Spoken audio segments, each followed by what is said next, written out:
వ్యాసుని వ్రాయసకాడు. వ్యాసభట్టారకుడు ఆనందంతో ఒక్కసారిగా ఉబ్బి తబ్బిబ్బైపోయినాడు. ఈనాటికి గదా నేను చేసిన మహాతపస్సంతా ఫలించింది అని లోలోపల ఎంతైనా మురిసిపోయాడు. మళ్ళీ తనకు ఎదురుగా ప్రత్యక్షమైన బ్రహ్మదేవుణ్ణి చూచి, నేను కలగంటున్నానా, మేలుకొన్నానా అని 2-3 మార్లు కన్నులు నులుముకున్నాడు. తనకు ఎదురుగా ప్రత్యక్షమైనది సాక్షాత్తు ఆ చతుర్ముఖుడే. ఇంకా సందేహము ఏమీ లేదు. వెంటనే ఆయనకు అర్ఘ్య పాద్యాదులతో షోడశ ఉపచార పూజ చేసి సభక్తికంగా సాష్టాంగ నమస్కారం చేశాడు. కమలాసనుడు వ్యాసుని భుజాలపై మెల్లిగా తట్టి, లేనాయనా, నీ సత్సంకల్పం ఫలిస్తుందిలే అన్నాడు. వ్యాసుడు లేచి బ్రహ్మదేవుని పాదాలకు దగ్గరగా కూర్చున్నాడు. అయినా వ్యాసునికి సంతృప్తి కలగలేదు. తన లోపలి మనోరథాలన్నీ బ్రహ్మదేవునికి ఇలా నివేదించుకున్నాడు. చరాచర ప్రపంచానికి అంతటికీ సృష్టికర్తలైన తమకు సకల ప్రాణికోటి మనోభావాలున్నూ కరతలా మలకాలే గదా. అయినా అజ్ఞాన చాపల్యం వల్ల ఏదో విన్నవించుకుంటున్నాను. నా అపరాధం క్షమించాలి. నా వంశీయులైన భారత వీరుల మహత్తర గాథ స్మరించినప్పుడు నాలో అపారమైన కరుణ, భరింపరాని వేదన, దృఢమైన ధర్మ పరిరక్షణ, శ్రద్ధ మొదలైనవి ఎన్నో భావాలు ఉద్భవించి తలమునకలు అవుతుంటాయి. ధర్మ సంగ్రహార్థమై ఆ గాథ యావత్తు భారత ఇతిహాసంగా రచించవలననే సంకల్పం కలిగి అది నా తీవ్ర తపశ్చర్యకు అనేక విధాలుగా అంతరాయం కలిగిస్తున్నది. ఈ విధమైనటువంటి అంతరాయం ఎన్నడున్నూ నేను కన్నది కాదు, విన్నది కాదు. ఏమి చేయడానికిన్ని పాలుపోదు. ఈ అంతరాయ రహస్యం అవగాహన చేసుకుందామనే జిజ్ఞాసతోనే.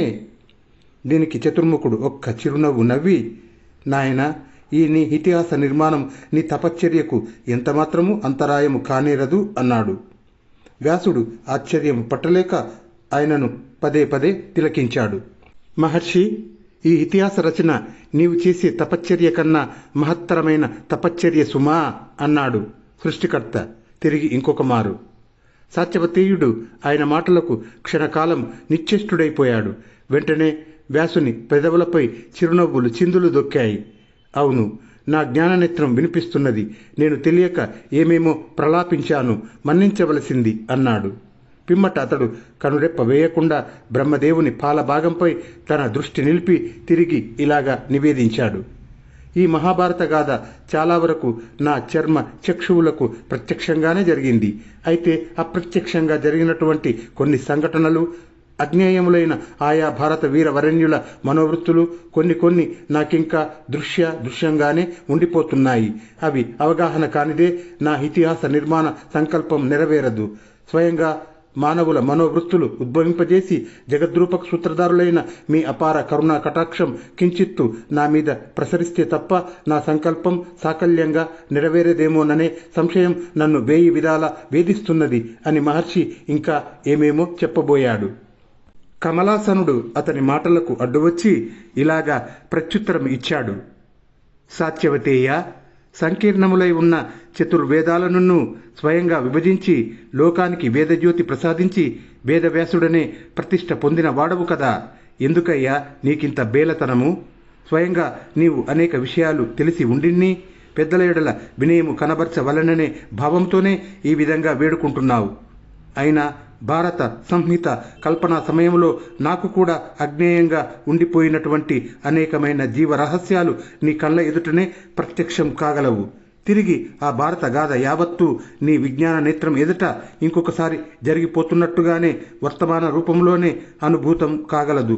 లే, భారత సంహిత రచనకు ఉపక్రమించు మహాకవి. ఉరుములు ఉరిమినట్లు వినబడిన సృష్టికర్త వాక్యాలకు వేదవ్యాసుడు విస్మితుడై అలాగే తదేక దృష్టితో ఆయనకేసి తిలకిస్తూ ఉండిపోయాడు. సాత్యవతేయుని ముఖములో సందేహఛాయ ఇంకా అలాగే చూచాయగా పొడగట్టింది. చతుర్ముఖుడు అతనికేసి, ఏమిటి నాయనా, ఇంకా నీ సందేహము అన్నట్టు చూశాడు. వేదవ్యాసుడు కొంచెం సందేహిస్తూ తన మనోభావం ఈ విధంగా తెలియజేసుకున్నాడు. నేను ఏమని విన్నవించుకున్నా ఏదో విధంగా తమ ఎడల అపచారం చేస్తున్నట్టే భాసిస్తున్నది.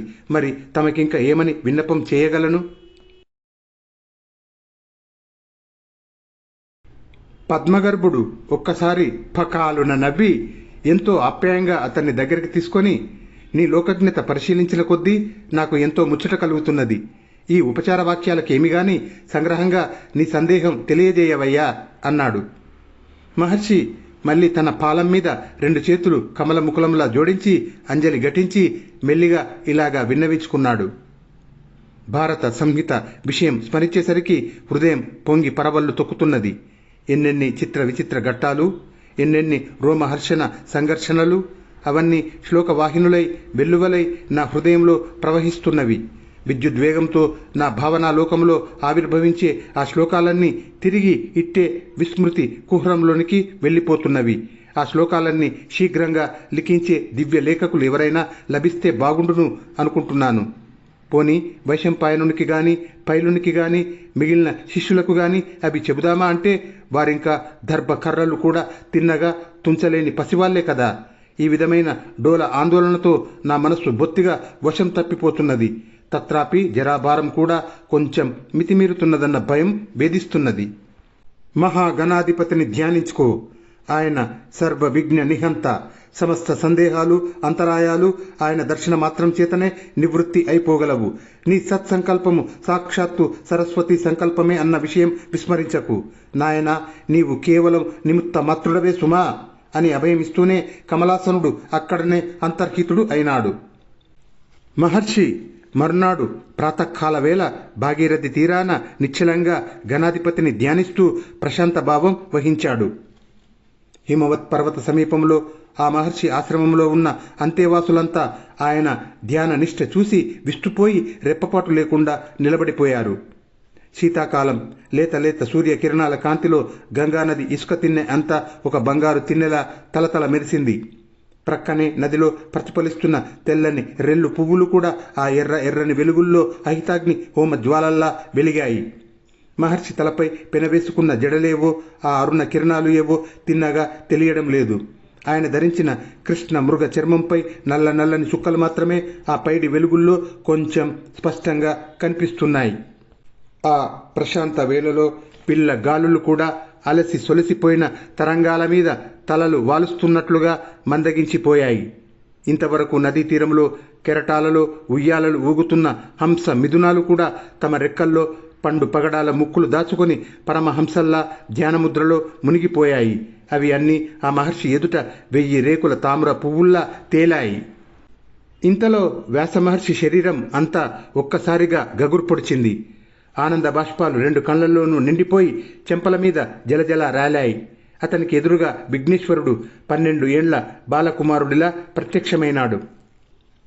పార్వతీదేవికి ఆడపిల్లలు లేకపోవడం వల్ల వినాయకుణ్ణి ఒక బాలికలా అలంకరించినదో ఏమో, గణేశ్వరుని 2 చెవుల చివర 2 ఎర్ర తామర పువ్వులు జూకాల్లా వేలాడుతున్నాయి.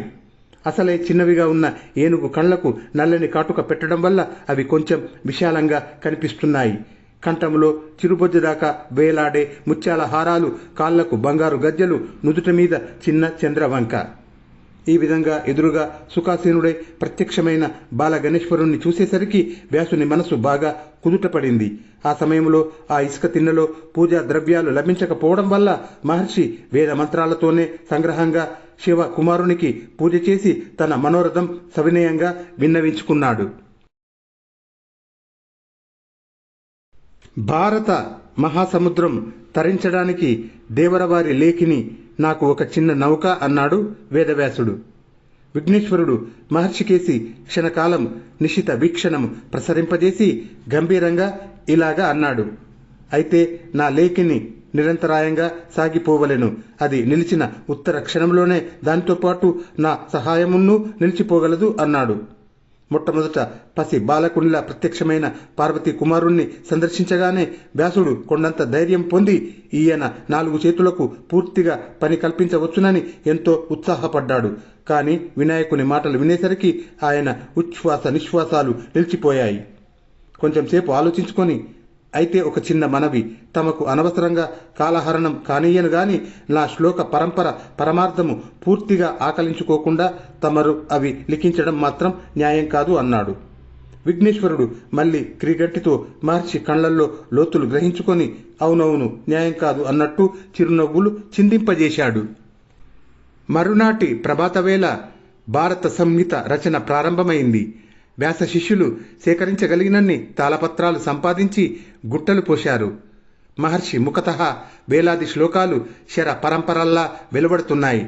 పక్కనే సమాసీనులైన మహర్షులు శిష్యులు జపతపాలు విడిచివేసి ఆ అద్భుతం చూసి తన్మయులైపోతున్నారు. ఇంతలో విఘ్నేశ్వరుని చేతిలో బంగారు గంటం గమనం మందగించింది. వ్యాసునికి ముచ్చెమటలు పోశాయి. గంటం నడక ఇంకా మందగించింది. గణాధిపతి, ఏం మహర్షి, నీ శపథం ఏమైంది అన్నట్టు అతని కేసి చూసి చిరునవ్వు నవ్వాడు. శిష్యులంతా దిగాలు పడిపోయారు. మహర్షి భావనలో ఒక ఊహ మెరుపులా మెరిసింది. వెంటనే బ్రహ్మభేద్యమైన 10 శ్లోకాలు ఒక్క గుక్కలో ఏకరువు పెట్టాడు. మొట్టమొదట విజ్ఞానం అంతా మూర్తీభవించిన వినాయకునికి కూడా అవి కొరుకుడు పడలేదు. అయినా అవి జాగ్రత్తగా అవగాహన చేసుకుంటూ కొంచెం నెమ్మదిగా వ్రాశాడు.